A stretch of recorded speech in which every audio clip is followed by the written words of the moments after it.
Hello student, स्वागत है आपका हमारे यूट्यूब चैनल अभी रॉय पीसीएम क्लासेस में। स्टूडेंट, आज हम जो पढ़ने वाले हैं फिजिक्स विषय के अंतर्गत एक मोस्ट इम्पोर्टेंट टॉपिक जो कि बोर्ड एग्जाम 2025 के लिए बहुत ही इम्पोर्टेंट है। आज इस वीडियो में जो हम पढ़ने वाले हैं वो पढ़ने वाले हैं फैराडे के विद्युत चुम्बकीय प्रेरण के नियम। यानी कि फैराडे के विद्युत चुम्बकीय प्रेरण के क्या नियम होते हैं, उन्होंने क्या नियम दिए थे, उनके बारे में हम पढ़ने वाले हैं।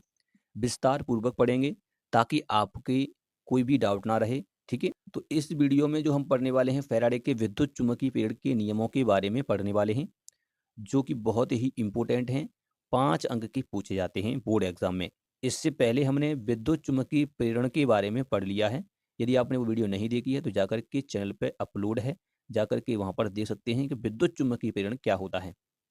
आज इस वीडियो में केवल हम फैराडे के नियमों को ही डिस्कस करेंगे। ठीक है, तो बने रहिए वीडियो के एंड तक। यदि चैनल पे नए हों तो चैनल को सब्सक्राइब कर लें, बेल आइकन को प्रेस कर ऑल पे जाकर क्लिक कर दें ताकि आने वाली वीडियो की नोटिफिकेशन आपको मिलती रहे। ठीक है स्टूडेंट, तो चलते हैं वीडियो को स्टार्ट करते हैं। चलिए स्टूडेंट, फैराडे के विद्युत चुम्बकीय प्रेरण के नियम। फैराडे के विद्युत चुम्बकीय प्रेरण के क्या नियम थे, उनके बारे में हम यहाँ पर पढ़ने वाले हैं। ठीक है स्टूडेंट, तो फैराडे के विद्युत चुम्बकीय प्रेरण के नियम। फैराडे के विद्युत चुम्बकीय प्रेरण कितने नियम थे? 2 नियम दिए थे फैराडे ने, और उन्हीं नियमों को आज हम इस वीडियो में देखने वाले हैं। तो स्टूडेंट, विद्युत चुम्बकीय प्रेरण क्या होता है मैं आपको बता दूं। विद्युत चुम्बकीय प्रेरण का मतलब यह है कि फैराडे ने बताया था कि जब कुंडली और चुम्बक के मध्य सापेक्ष गति होती है तो एक प्रेरित विद्युत वाहक बल उत्पन्न होता है, जिससे एक प्रेरित धारा उत्पन्न हो जाती है। तो इस घटना को ही हम कहते हैं विद्युत चुम्बकीय प्रेरण। तो इसके संबंध में ही फैराडे ने अपने 2 नियम दिए थे। उन दोनों नियमों के बारे में हम पढ़ने वाले हैं। तो सबसे पहले तो हम समझते हैं प्रथम नियम को। फैराडे का विद्युत चुम्बकीय प्रेरण का प्रथम नियम। प्रथम नियम क्या कहता है? प्रथम नियम ये कहता है कि जब एक कुंडली और चुम्बक की मध्य, सेम जैसा पहले हमने पढ़ लिया है, विद्युत चुम्बकीय प्रेरण की परिभाषा जो पढ़ी है उसी से सेम रिलेटेड होता है। क्या कहता है कि जब एक कुंडली और चुम्बक के मध्य एक सापेक्ष गति होती है, जब एक कुंडली और चुम्बक के मध्य सापेक्ष गति होती है, जैसे कि मैं आपको समझा दूं कि जैसे ये कुंडली है, ये तुम्हारी क्या है? कुंडली। इस कुंडली और एक ये चुम्बक है, इस चुम्बक के मध्य क्या होगा? एक सापेक्ष गति होगी। सापेक्ष गति का मतलब होगा ये इधर की साइड गति करेगा, तो जब गति करेगा तो कुंडली स्थित है, कुंडली तो स्टॉप है, कुंडली रुकी हुई है, कोई बात नहीं, ठीक है नहीं। तो चुम्बक गति करेगा तो चुम्बक से बल रेखाएं इसमें से गुजरेंगी इस प्रकार से। जैसे से इसको पास लेके आएंगे, बल रेखाएं इसमें से गुजरती जाएंगी, ठीक है नहीं। तो इसमें से बल रेखाएं जब गुजरेंगी, फ्लक्स रेखाएं, चुम्बकीय बल रेखाएं, तो इसके कारण क्या होगा? इसमें फ्लक्स में परिवर्तन होगा, और फ्लक्स में परिवर्तन होने से क्या होगा कि इसमें एक प्रेरित धारा उत्पन्न हो जाएगी। तो ये प्रेरित धारा कब तक उत्पन्न होगी? जब तक फ्लक्स में परिवर्तन होता रहेगा। तो ये प्रेरित धारा का जन्म कब तक होता रहेगा? जब तक चुम्बक और कुंडली की मध्य गति होती रहेगी। अर्थात हम ये भी कह सकते हैं कि फ्लक्स रेखा में परिवर्तन होता रहेगा, या तो हम ये कह सकते हैं कि चुम्बक की बल रेखा में परिवर्तन होता रहेगा। चुम्बक की बल रेखाएं बदलती रहें, कभी ज्यादा कभी कम, ठीक है नहीं, इस प्रकार से बदलती रहें। जितनी तीव्रता से इसमें परिवर्तन होगा उतनी ही तीव्रता से इसमें प्रेरित धारा का जन्म होगा। ठीक है स्टूडेंट, ये होता है। तो यही पहला नियम कहता है। तो चलिए सबसे पहले पहले नियम को समझ लेते हैं। स्टूडेंट, प्रथम नियम कहता है कि जब कुंडली तथा चुंबक की मध्य सापेक्ष गति कराई जाती है तो गति के कारण कुंडली में चुंबकीय बल रेखाओं में परिवर्तन होता है, अथवा हम कह सकते हैं चुंबकीय फ्लक्स में परिवर्तन होता है। क्या होता है?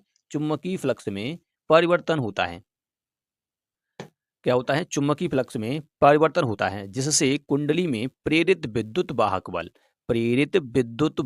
बल उत्पन्न हो जाता है, जिससे एक प्रेरित धारा उत्पन्न होती है। यह धारा जब तक उत्पन्न होती है जब तक कुंडली में फ्लक्स में परिवर्तन होता रहता है। यानी कि कहने का मतलब यह है कि जब एक कुंडली और चुंबक दोनों गति जब करते हैं, सापेक्ष गति का मतलब होता है कि इनमें से कोई एक गति करे। जब चुंबक गति करेगा तो चुंबक के सापेक्ष कुंडली की गति होगी, ऐसी बात नहीं, और कुंडली के सापेक्ष चुंबक की गति होगी। तो यहाँ पर सापेक्ष गति को लिया जाता है। जब कुंडली और चुंबक के मध्य सापेक्ष गति होती है, इसमें से कोई भी एक गति कर सकता है, ठीक है नहीं। तो गति होती है तो उससे क्या होता है? कुंडली में फ्लक्स में परिवर्तन होता है।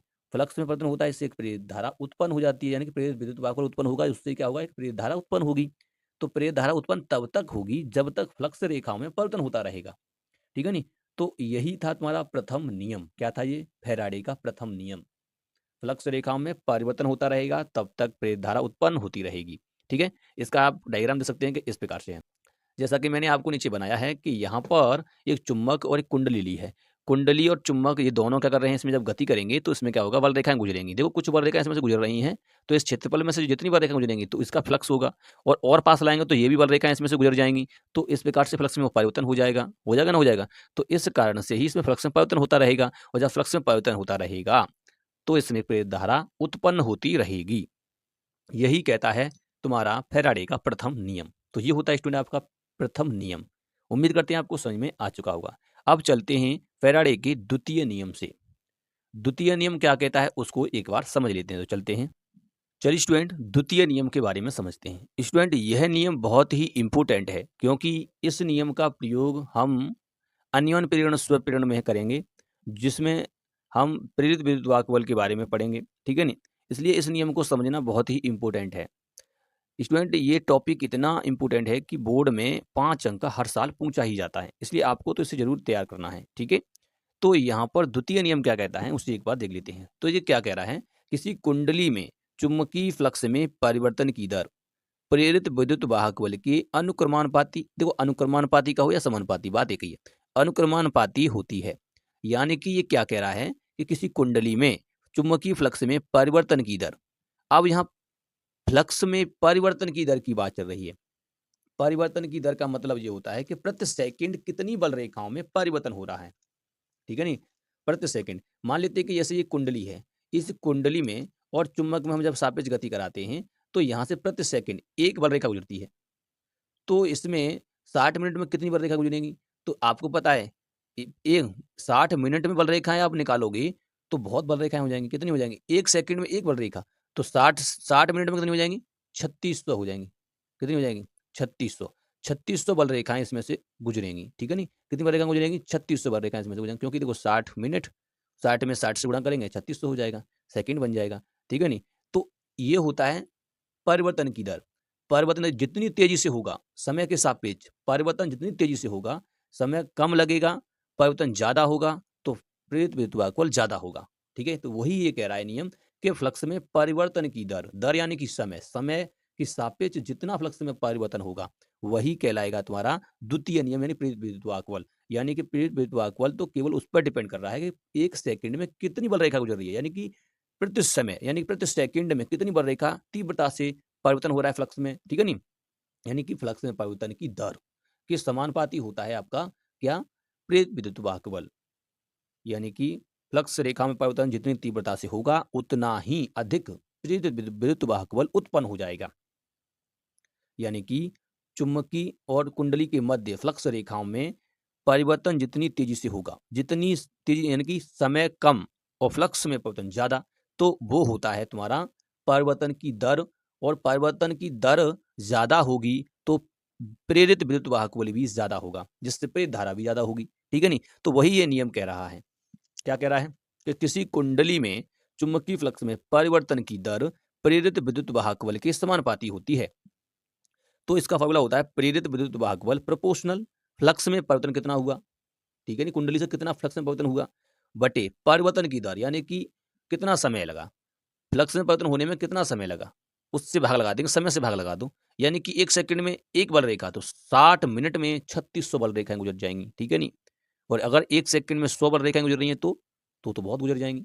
तो यही होता है कि समय अगर कम लगेगा, जितना समय कम लगेगा प्रेरित विद्युत वाहक बल उतना ही बढ़ जाएगा। व्युत्क्रम में है ना, देखो ये नीचे जो होता है वो व्युत्क्रम में होता है, यानी कि ये जब बढ़ेगा, ये समय बढ़ेगा तो ये कम हो जाएगा, समय घट जाएगा तो ये बढ़ जाएगा। तो फ्लक्स में परिवर्तन भी तो बढ़ जाएगा ना, फ्लक्स में परिवर्तन बढ़ेगा तो प्रेरित विद्युत वाहक बल भी बढ़ेगा, क्योंकि इसमें और इसमें सीधा संबंध होता है समानुपाती का, ठीक है स्टूडेंट। तो इसको हम इस प्रकार से लिखते हैं कि ई, यानी ई होता है प्रेरित विद्युत वाहक बल, इलेक्ट्रॉन वाला ई नहीं है ये, ठीक है नहीं।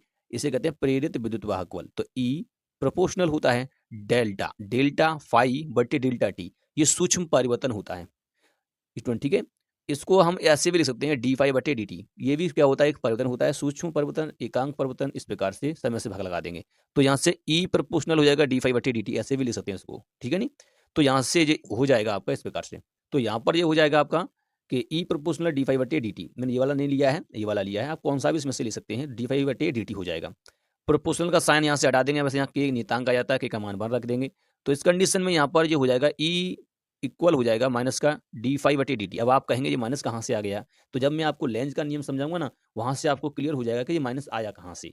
ये केवल लेंज के नियम से आता है, अब इस पे ज़्यादा ध्यान नहीं देना है, ठीक है? तो ई बराबर हो जाएगा माइनस का dy/dt। तो ये इसका फ़ॉर्मूला होता है। अगर फ्लक्स में परिवर्तन ज़्यादा हो रहा है, समय कम लग रहा है, तो प्रेरित विद्युत बल भी ज़्यादा हो जाएगा, ठीक है? बहुत ज़्यादा होगा। जितना परिवर्तन अधिक होगा उतना ही फ्लक्स प्रेरित विद्युत बल ज़्यादा होगा, ठीक है नहीं? अब इसमें फ्लक्स में परिवर्तन यहाँ पर देखने के लिए अगर फ्लक्स में परिवर्तन ज़्यादा करना है तो हमें क्या करना होगा कि हमें कुंडली की फेरों की संख्या बढ़ा देनी चाहिए। कुंडली जितनी अधिक होंगी उतना ही फ्लक्स परिवर्तन ज़्यादा होगा, ठीक है नहीं? तो अगर हम मान लेते हैं कि यदि कुंडली में फेरों की संख्या कुंडली में n फेरे हों, कितने फेरे हों? n फेरे। तो n से इसमें गुणा कर देंगे तो n d5 परिवर्तन होगा फ्लक्स में, ठीक है नहीं? तो उसके हिसाब से क्या होगा यहाँ पर प्रेरित विद्युत बल होगा, ठीक है? तो वही है यहाँ पर हमें करना है, तो ये हो जाएगा पर हो जाएगा स्टूडेंट ये यदि कुंडली में फेरों की संख्या कितनी है एन है कैपिटल एन तो एन से इसमें गुणा कर देंगे तो एन d5/dt हो जाएगा, ठीक है नहीं? एन d5/dt हो जाएगा। ये हो जाता है ई बराबर माइनस की एन d5/dt। ये इसका फॉर्मूला होता है न्यूमेरिकल करते वक्त ये हमें यूज करना पड़ता है, ठीक है? एन यहाँ फेरों की संख्या है, कुंडली में कितने फेरे हैं, ठीक है नहीं? जैसा कि मैंने आपको बताया था कि इस प्रकार से कुंडली भी हो सकती है, ऐसे भी कुंडली हो सकती है, इसमें कई सारे फेरे इस प्रकार से हो सकते हैं, तरह ऊपर इस प्रकार से कई सारे फेरे इसमें हो सकते हैं। तार के रिंग के टाइप के होते हैं, रिंग जो होती है उसी प्रकार से।